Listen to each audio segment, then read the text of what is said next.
Assalamualaikum warahmatullahi wabarakatuh. Alhamdulillah, alhamdulillahilladzi arsala rasulahu bil huda wa dinil haqqi liyudhhirahu 'ala dini kullihi walau karihal musyrikun. Asyhadu an la ilaha illallah wahdahu la syarikalah, innallaha huwa ilahun wahid. Allahu la ilaha illa huwa rabbul arsyil azim. Allahu la ilaha illa huwal hayyul qayyum. Allahu la ilaha illa huwa rahmanur rahim.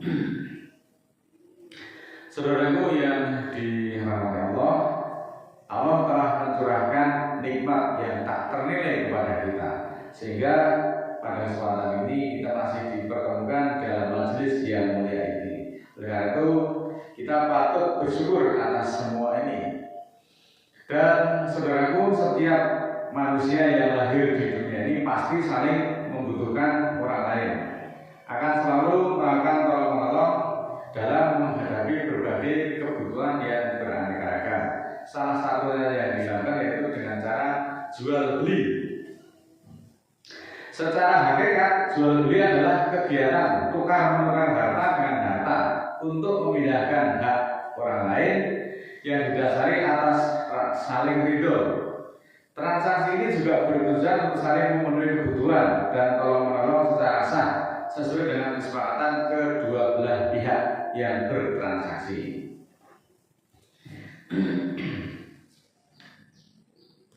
Jual beli bukan sekedar mencari keuntungan materi, tetapi juga sarana membantu sesama, yang mana pembeli membantu penjual untuk mendapatkan keuntungan, sedangkan penjual membantu pembeli di dalam rangka memenuhi kebutuhan sehari-hari. Adapun dasar hukum jual beli di dalam Al-Quran sebagai berikut. Mari kita perhatikan di dalam surat kedua, surat Al-Baqarah ayat 275, selengkapnya sebagai berikut. A'udzubillahi minasyaitonir rajim. Bismillahirrahmanirrahim. Alladzina ya'kuluna riba wal yaqumuna ila kama yaqumul ladzina takhabatuhu syaitanu minal masih. Dalika bi anahum qalu inamal bainu mislu riba wa ahalallahul bai'a wa harama riba. Faman ja'ahu mau'izatun min rabbihi fantaha falahu masalafa wa amruhu ilallah wa man ada faulaika ashabun nar hum fiha khalidun, yang artinya sebagai berikut. Orang-orang yang memakan riba tidak akan berdiri melainkan seperti berdirinya orang yang memasukkan setan lantaran tekanan penyakit gila. Keadaan yang demikian adalah disebabkan karena mereka berkata sesungguhnya jual beli sama dengan riba, padahal Allah telah menghalalkan jual beli dan mengharamkan riba. Orang-orang yang telah sampai kepadanya larangan dari Tuhannya lalu kemudian berhenti, maka baginya apa yang telah diambilnya dahulu. Jadi sebelum larangan riba itu boleh diambil dan urusannya terserah kepada Allah.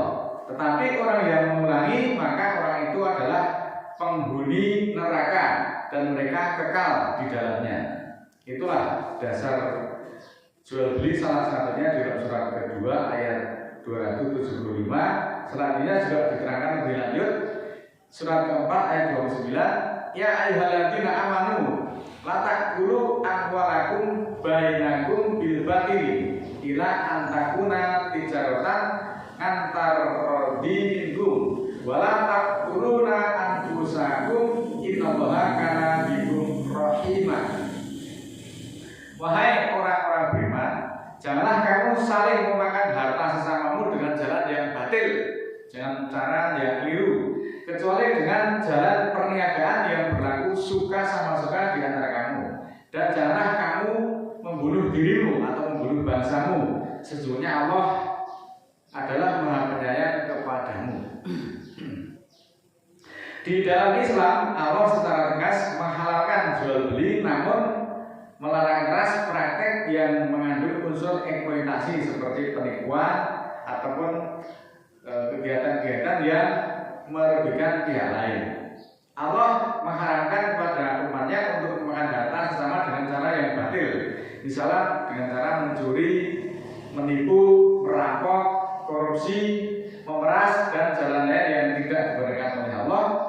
kecuali dengan jalan perniagaan ataupun jual beli yang semuanya harus didasari atas suka sama suka dan saling menguntungkan kedua belah pihak yang melaksanakan jual beli tersebut.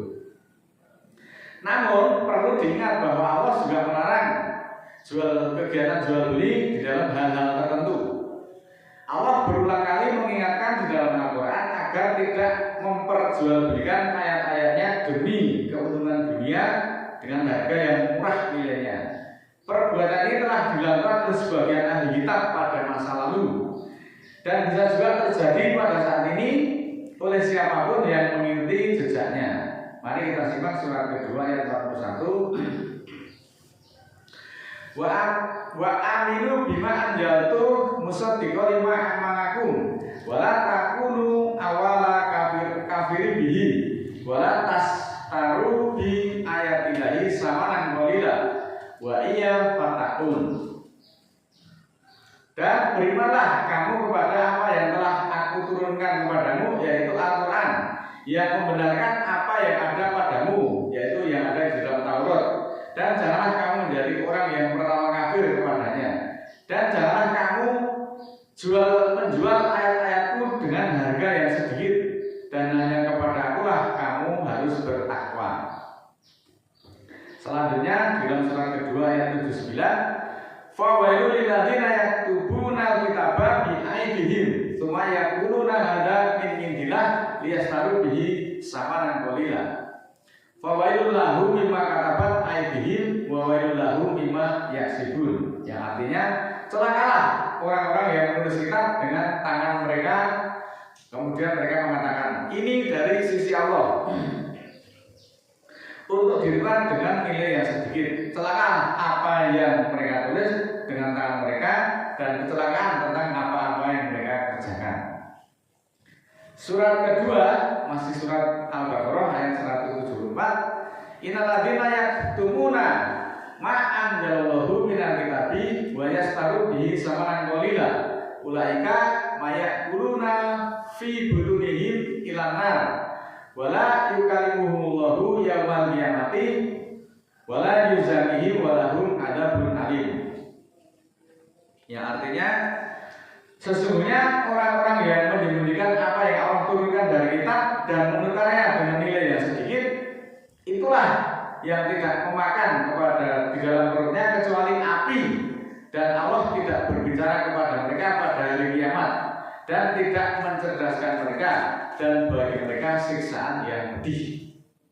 Muslimin yang dirahmati Allah, hakikat dari menyembunyikan ayat itu adalah orang itu paham ayat tetapi tidak mau menyampaikan. Mau menyampaikan itu kalau ada upahnya. Nah, perilaku seperti ini banyak sekali dilakukan oleh tokoh-tokoh sekarang. Beliau menyampaikan ayat-ayat dengan tujuan untuk mencari keuntungan dunia yang berupa uang. Maka besok di akhirat dia tidak makan di dalam perutnya kecuali api, ini kata Allah.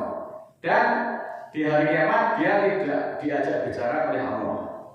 Nah, larangan menjual ayat itu sejatinya bermakna bahwa larangan menukar atau menyembunyikan kebenaran demi keuntungan duniawi, misalnya menjual fatwa, menjual ayat-ayat untuk mendapatkan bayaran materi ataupun ritual.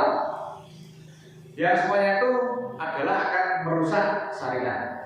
Peringatan agar tidak menyembunyikan kebenaran demi kepentingan dunia atau popularitas, menukar perintah Allah dengan keuntungan duniawi yang sedikit adalah transaksi paling merugikan. Itulah seburuk-buruk jual beli.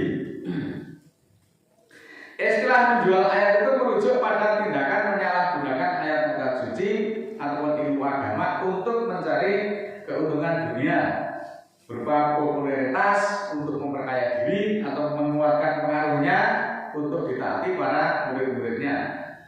Di dalam Islam perbuatan ini sangat dikecam dan disebut sebagai menukar kebenaran dengan harga yang murah. Dan ini dinyatakan sebagai jual beli yang paling buruk atau seburuk-buruk jual beli. Surat ke-9 ayat 9, Istarau bi ayatillahi samanan qalila fasuddu an sabilihi innahum sa'a ma kanu ya'malun. Mereka menukar ayat-ayat Allah dengan nilai yang sedikit, lalu mereka menghindar dari garis hukum Allah, maka mereka itu secara jahat apa yang mereka kerjakan. Nah, saudaraku, dari penjelasan ayat-ayat di atas dapat kita ketahui bahwa hukuman bagi orang yang menjual ayat-ayat Allah sangatlah pedih. Bahkan sampai-sampai Allah itu tidak mau melihatnya serta tidak akan mensucikannya. Na'udzubillahi min dzalik. Maka ketika kita menjadi seorang guru ngaji, maka sebisa mungkin janganlah sampai kita mengambil atau menerima bayaran atau upah yang telah kita ajarkan kepada para murid-muridnya. Lalu ada pertanyaan, lah bagaimana kalau kita membutuhkan uang? Apakah kita tidak boleh meminta upah atas kerja kita sebagai guru tersebut?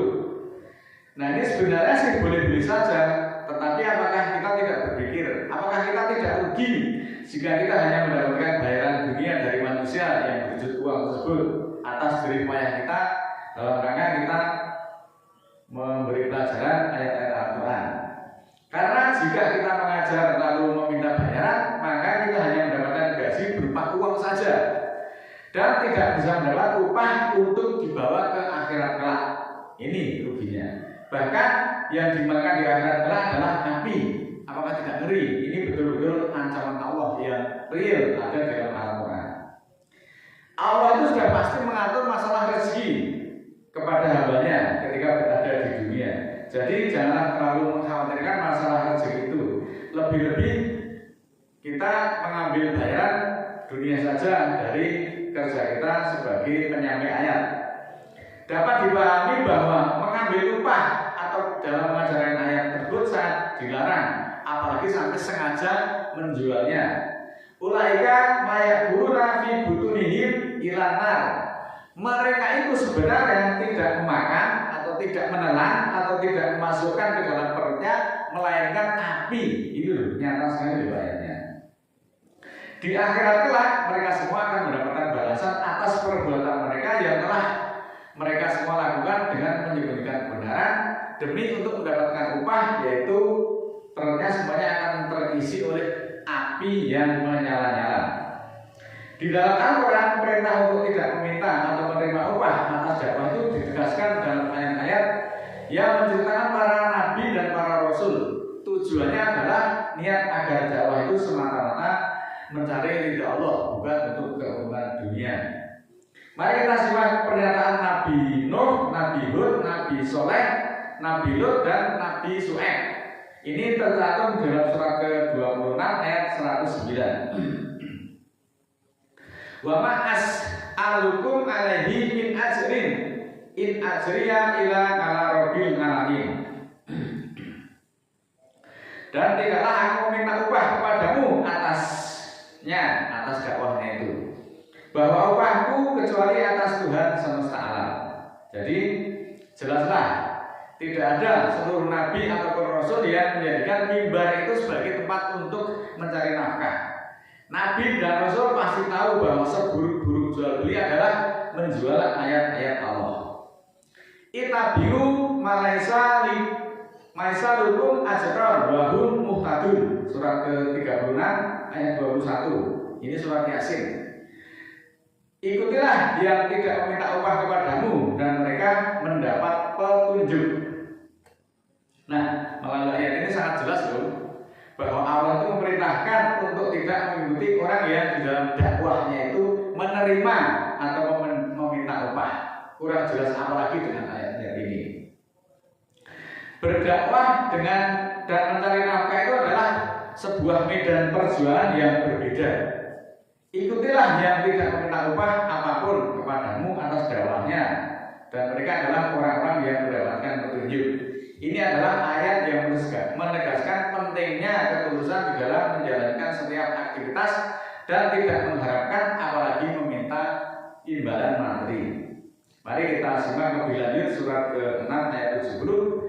Wa daril ladina takhaddu dinahum la'iban wa lahwan wa gharatuhumul hayawatud dunya wa dzakir bihi antuk salah nafsu bima kasabat laisalaha min dunillahi waliyun wala safiun wa in ta'dil kula adalin la yukhad minha ulaika alladziina ubsiru bima kasabu lahum sarabu min hamimin wa adabun alim bima kanu yakfurun.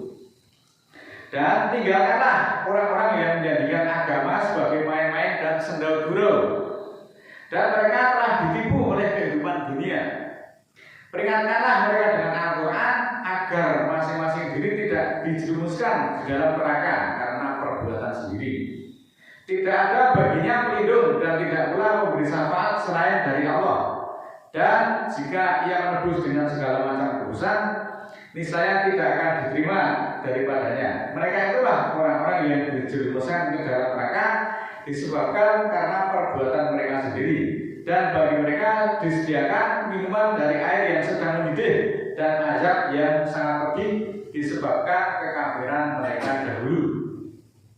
Nah, dari ayat-ayat ini juga banyak sekali komentar terhadap YouTube saya. Bahkan juga ada yang jabri ke saya, kemudian memaki-maki, dikatakan bahwa ini kan ada tendensius, ada maksud-maksud tertentu atas dasar kebencian dan sebagainya.